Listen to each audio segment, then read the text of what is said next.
आपके से रूबरू करा रहा हूँ झारखंड के चीफ इलेक्शन ऑफिसर हैं, और जिन मुद्दों को लेकर के जो भ्रांतियां हैं, जो भ्रम है लोगों में एसआईआर को लेकर के, इस संदर्भ में मैं इनसे सीधे बात करूंगा और जानना चाहूंगा कि एसआईआर को लेकर के झारखंड में अभी जो प्रक्रिया चल रही है उसमें किस हद तक अभी तक काम हुए हैं, और क्या उसमें लोगों के बीच में जो कहीं जो भ्रम जो एसआईआर को लेकर दिया जा रहा है, इस संदर्भ में आप क्या कहना चाहिए? देखिए, एसआईआर प्रोसेस है एक ट्रांसपेरेंट पार्टिसिपेटिव प्रोसेस है। इसमें एक एक फल पर आपका वो पॉलिटिकल पार्टी है BLA 2 का माध्यम से, और उसके साथ में पॉलिटिकल पार्टी रिप्रेजेंटेटिव का ERO, ARO, DO sub level पर बात करके कराया जाता है। इसलिए इसी प्रोसेस में कहाँ पर भी कोई दिक्कत नहीं। कभी कभी कुछ मीडिया में भी हम लोग ऐसे तरफ से न्यूज सुनता है, उसका तुरंत हम लोग एड्रेस करता हूँ उसी को, ताकि वो अपने पब्लिक के बीच में, वोटर के बीच में कोई भी डाउट नहीं रहे। अभी वर्तमान में हम लोग का झारखंड में लगभग आपका 92% का डिस्ट्रीब्यूशन भी हो चुका फॉर्म, उसमें 32% फॉर्म भी डिजिटाइज हो चुका है, बाकी रेस्ट काम है समय पर पूरा हो जाएगा। तो कुछ चीजें हैं जैसे कि टेक्निकली, जैसे किसी को वोटर आईडी में कुछ नाम है, आधार में कुछ नाम है, उसमें फॉर्म 8 कहीं पर उपलब्ध नहीं है, इन सब चीजों की परेशानियां ग्राउंड लेवल पर जो नजर आ रही हैं, उसके लिए आपकी तरफ से क्या इंस्ट्रक्शन है? जिला निर्वाचन पदाधिकारी हैं और जो सुपरवाइजर हैं, उनको आप लोग किस तरह से गाइड कर रहे हैं? देखिए, कुछ व्यक्तियों को नाम का, आधार कार्ड का वर्तमान एपिक नंबर आपका 2003 है, मतलब प्रीवियस एसआईआर में थोड़ा सा स्पेलिंग मिस्टेक डिफरेंस है। अभी वर्तमान में 2024 में आपका रोल में नाम है, आपका एनुमरेशन फॉर्म सबमिट करके दे देंगे। आपका सेक्शन 2 में आपका प्रीवियस एसआईआर का, फिर सेक्शन 3 में वह सही इंफॉर्मेशन उसका भरवा कर दे देंगे, ताकि बिल हम लोग प्रोसेस कर सकते हैं, ड्राफ्ट फॉर्म का नाम आ जाएगी। फिर किसी का नाम डिफरेंस है तो हम लोग क्लेम्स ऑब्जेक्शन फीस में कैसा निराकरण करेंगे, उसी का नोटिस करने के बाद उसका क्लियर किया जाएगा। तो डिफरेंसेस जो है उनको कोई अलग से फॉर्म भरना है? बेसिकली फॉर्म 8 को लेकर के लोगों में ये जो है कि फॉर्म 8 किसको फिलअप करना है? देखिए, वर्तमान एग्जिस्टिंग रोलर का रोल में है वोटर का, उनका फॉर्म 8 भरवाने के लिए नहीं, अभी सभी वोटर का इनमरेशन फॉर्म्स करना है, ताकि क्वालिफाइड वो मतलब पात्र भारत नागरिक है, 18 उम्र है, अपने रोल में है, मतलब उनका अपने करेंगे। उसमें किसी का भी उसी वर्तमान रोलर है उसमें करेक्शन है तो आपका नोटिस आएगी, ERO नोटिस करके उसको सुन के करेंगे। फिर किसी का भी नाम ट्रांसफर करके झारखंड में वापस लेके आना, मतलब 8 भरवाना पड़ेगा। इसलिए ड्राफ्ट रोल तक एनुमरेशन फॉर्म केवल चलेगी, उसके बाद किसी का चेंज करना मतलब फॉर्म 8 कर सकते हैं। फिर भी ड्राफ्ट रोल में नाम आने के बाद तो वो फॉर्म 8 भरवाना उचित होती है। किसका नाम में मिसमैच है, अनोमलीज आ रही है, मतलब लॉजिकल डिस्क्रिपेंसी आ रही है, वो ERO के माध्यम से नोटिस करके कंसर्न वोटर से डॉक्यूमेंट मांगा जाएगा। ये कब तक चलेगा? एसआईआर की प्रक्रिया कब तक पूरी हो जाएगी? कब तक इसे फर्स्ट जो फेज में कब तक काम पूरा होगा? 5 अगस्त को ड्राफ्ट रोल पब्लिश होगा। अभी वो वर्तमान में वो ड्राफ्ट रोल के लिए काम चल रही है उसी को। फिर उसके बाद तो 7 अक्टूबर के लिए फाइनल रोल पब्लिश होगा। फिर आपका 5 अगस्त से 7 अक्टूबर के बीच में हम लोग का वो क्लेम्स ऑब्जेक्शन पीरियड बोला जाता है, उसमें नोटिस वेरिफिकेशन पीरियड उस समय में चला।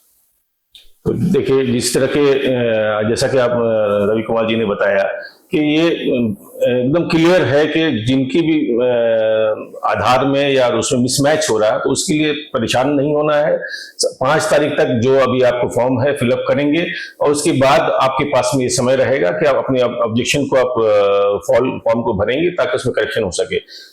इसका मेन उद्देश्य यही है कि कोई भी पात्र जो यहाँ का जो मतदाता है वो छूट ना जाए, और ऐसे मतदाता जो यहाँ के लिए फेक जो आईडी बना करके चल रहे थे उनकी पहचान हो सके।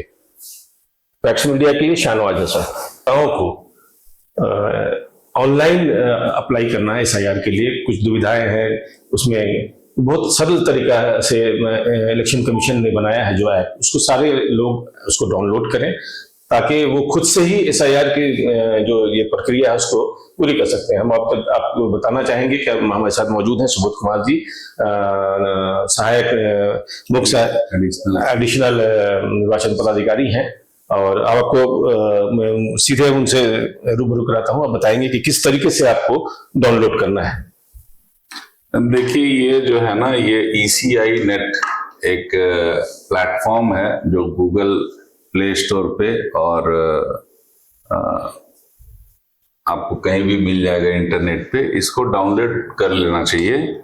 इसमें वोटर के डिफरेंट सर्विसेज के लिए बहुत सारे जो एप्लीकेशन पहले बने हुए थे, या इवन चुनाव के समय में भी बहुत सारे जो ऐप काम में आते हैं, सी विजिल, सुविधा ऐप, ये सारे एप्लीकेशंस को एक जगह समाहित करके एक प्लेटफॉर्म पे ला दिया गया है। ये आपके हमारी सुविधा के लिए है और ये हमारे लिए भी है। जो ईसीआई के ऑफिशियल्स हैं वो भी इसको यूज करते हैं। इसमें आप वोटर रजिस्ट्रेशन के लिए जो काम करना है, या अपना नाम आपको प्रीवियस एसआईआर में ढूंढना है, या आपको अपना एप्लीकेशन कोई दिए उसको ट्रैक करना है, आपको बीएलओ से बात करना है, कांटेक्ट करना है, आपको इलेक्शन ऑफिशियल से कनेक्ट करना है ना, आपको अपना ई वोटर कार्ड डाउनलोड करना है, तमाम तरह के काम इस ईसीआई नेट जो इसको ऐप बोले या प्लेटफॉर्म बोले, इस पे जाके आप कर सकते हैं। इसका इस्तेमाल सभी को करना चाहिए। और आज भारतवर्ष में इसको मुझे लगता है कि नहीं भी तो 10 से 15 करोड़ लोग मिनिमम अब तक डाउनलोड कर चुके होंगे और हर दिन इसको डाउनलोड कर रहे हैं। आप भी इसको डाउनलोड कर लें और इसका इस्तेमाल करें। इससे आपको अपना जो भी एक वोटर रजिस्ट्रेशन से रिलेटेड कोई काम है, या चुनाव के समय में आपको रिजल्ट्स देखना है, कैंडिडेट के बारे में जानना है, सब प्रकार का काम इसी का हो जाता है। तो क्या इसमें इसके माध्यम से लोग मतदाता जान पाएंगे कि उनका एसआईआर हुआ है या नहीं, वो सूची उसमें नजर आ जाएगी? देखिए, इसमें जब फाइनल पब्लिकेशन होगा, ड्राफ्ट पब्लिकेशन होगा, ये सब भी इस पे आएगा, सारी लिस्ट आ जाएगी। हाँ, ECInet.gov.in एक साइट भी है जो इसी से कनेक्टेड है। आप उस पे जाकर के सब कुछ कर सकते हैं। मतलब 5 अगस्त के बाद मतदाता देख पाएंगे कि उनकी सूची में नाम शामिल है या नहीं? इसमें मतदाताओं के लिए सभी प्रकार के फैसिलिटी दिए हुए हैं। 5 तारीख को इस पे ड्राफ्ट पब्लिकेशन का रोल आएगा कि नहीं, ये अभी ऐप पे मैंने चेक नहीं किया है जी। लेकिन फिलहाल जो सर्विसेज उपलब्ध है वो मैंने आपको बताया। तो ये मतदाताओं को कैसे मालूम होगा कि 5 तारीख को जो ड्राफ्ट फाइनल हो रहा है उसमें उनका नाम है या नहीं, है जिनका कटा है? तो बूथ पे पब्लिश होगा, पॉलिटिकल पार्टीज को भी शेयर किया जाएगा। हमारे ECInet.gov.in जो आपका साइट है जी, उस पे भी आपको मिलेगा। तो आजकल तो एक नहीं अनेक प्रकार के स्रोत है जिस पे जाके आप अपना चेक कर सकते हैं।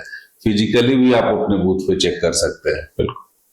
तो देखिए कि जैसा कि आपको सुबोध जी ने बताया कि आपके लिए यहाँ पर कुछ लोग जो भ्रम पैदा कर रहे हैं एसआईआर को लेकर के, बहुत ही सरल तरीका है सरकार, और खासकर इलेक्शन कमीशन ने जो ऐप तैयार किया है उस ऐप के माध्यम से आप अगर किसी कारणवश बीएलओ से आपसे नहीं हुआ तो आप खुद भी इस पर अप्लाई कर सकते हैं और सारी डिटेल्स उसमें खुद जमा कर सकते हैं। और 5 तारीख तक, क्योंकि अभी समय है आपके पास में, आप 5 तारीख से पूर्व उसको जमा कर लें। सारे जो मतदाता है जिन्होंने एसआईआर के लिए अपने फॉर्म जमा नहीं किए हैं, करेक्शन के बारे में बताया गया, जैसा कि 5 तारीख के बाद आपको अवसर मिलेगा फॉर्म 8 भरने की बात की जानकारी दी गई है। तो 5 तारीख से लेके फिर अक्टूबर तक का जो समय निर्धारित किया गया चुनाव आयोग, निर्वाचन आयोग का, तो आप उसमें जो करेक्शन है वो करेक्शन भी इसमें फिलअप कर सकते हैं। फैक्ट्स मीडिया से बात करने के लिए सुबोध जी आपका बहुत बहुत धन्यवाद। धन्यवाद। ऐप स्टोर में जाएं, सर्च में आप ECI Net सर्च करें, ECI Net देखें, ये इसका सिंबल बता नहीं पा रही थी, सिंबल है ECI Net, और इसको आप डाउनलोड कर सकते हैं। मेरा चूंकि डाउनलोडेड है इसलिए ओपन करने का आ रहा है, पर आप इसको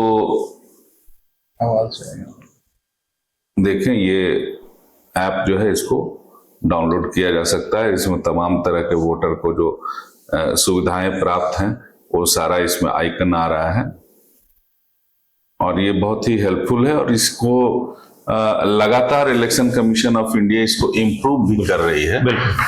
जैसे जब बनाया गया है तो कोई अगर कोई कमी नजर आई या लगा कि और इसको बेटर किया जा सकता है तो वो भी किया जा रहा है। जो सुविधाएं हैं, वोटर रजिस्ट्रेशन, अपना एप्लीकेशन ट्रैक करना, अपने कैंडिडेट के बारे में जानना, वोटर कार्ड कंप्लेन है कोई, या आपका नाम वोटर लिस्ट में सर्च करना है, या आपको मॉडल कोड ऑफ कंडक्ट के बारे में कोई कंप्लेन करना है, ई वोटर कार्ड आपको डाउनलोड करना है, बीएलओ के साथ एक बुक कॉल, आप अपना टाइम स्लॉट बुक कर सकते हैं बीएलओ से बात करने का, इलेक्शन के रिजल्ट्स हैं, है ना, दिव्यांग मतदाता हैं उनके लिए जो एक सक्षम नाम का ऐप है वो भी है, लर्निंग मटेरियल भी है, सारा कुछ इस पे दिया हुआ है।